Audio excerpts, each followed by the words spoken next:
The 1 month long hiatus in the current Formula One season is finally over, which means it is officially race week and it returns to the Sunshine State, the first American race of the year, and it is in Miami. It is a blend of elite racing, a stunning venue, and a cultural crossover which gives Miami its distinct identity. It is also a sprint weekend, the second of six that we'll be having this season, which means you should get prepared for an action-packed weekend.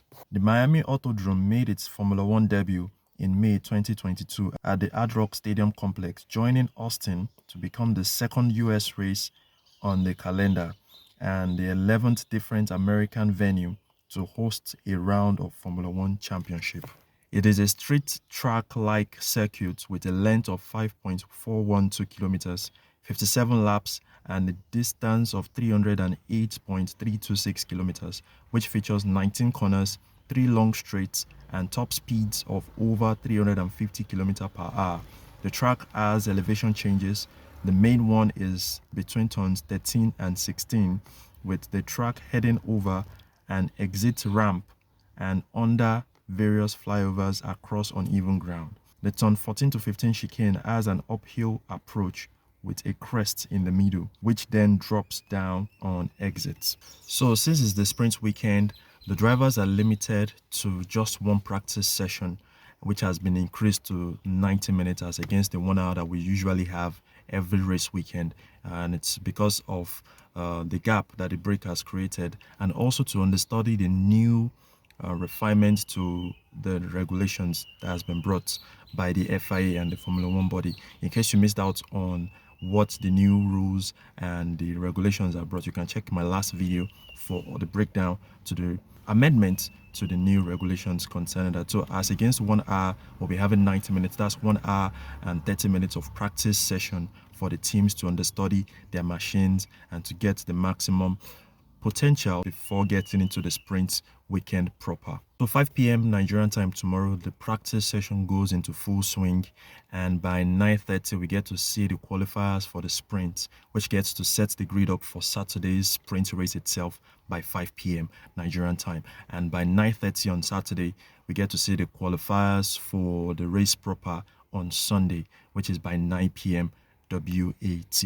So who are your winners? Who are your pole setters? Who are your sprint winners? Who do you think will take the day or each of the days? Because on Friday there's action, Saturday there's action, and also Sunday. That's one of the advantages that the sprint weekend brings to F1. And this weekend is not going to be an exemption concerning that. So let me know your thoughts and comments in the comment section. So just in case you've forgotten how the standings look like and who are those topping both in the constructors and also for the drivers. So the drivers is still led by the young man Kimi Antonelli for Mercedes with 72 points. His teammate comes in second, just Russell for 63 points. Leclerc is third for Ferrari, 49 points. Lewis Hamilton is fourth with 41 points. Lando Norris fifth, 25. Piastri for McLaren, 21 points. Bearman seventh with 17 points. Gasly eighth with 15 points. Verstappen ninth with 12 points, and also Lawson for the Racing Bulls